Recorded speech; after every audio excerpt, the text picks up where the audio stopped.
as you guys were describing at the beginning of our session, oh, I felt density in my stomach.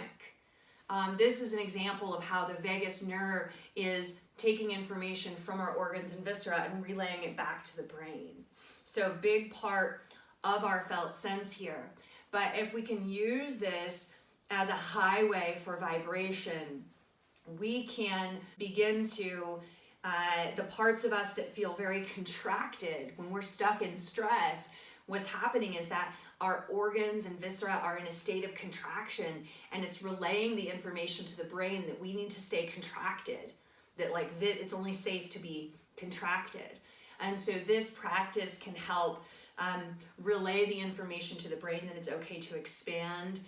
The vibration can bring a sense of expansion to the parts of our organs and viscera that are otherwise contracted. And so we're going to work with it more in session 2.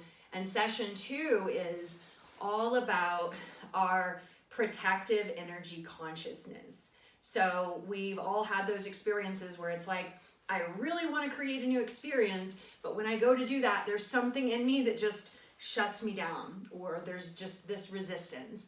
And so session 2 will work with how do we create a loving relationship that brings reverence to the parts that shut down, contract, and just want it to keep us safe, rather than being ashamed of them, rather than judging ourselves for it, and rather than trying to push that part into a new experience. Like, don't be this way. I want to transcend this. I want to manifest something different.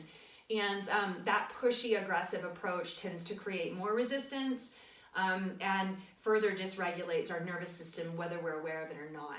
So we're going to be working with opening a super loving relationship with that part of ourselves, and working with the vagus nerve to do that, as well as some of the other things that we work with today. So for the most part, what you're going to get in this series is feeling new resources, and then my hope is that after the session, you can call on those resources when you are having those times of triggers.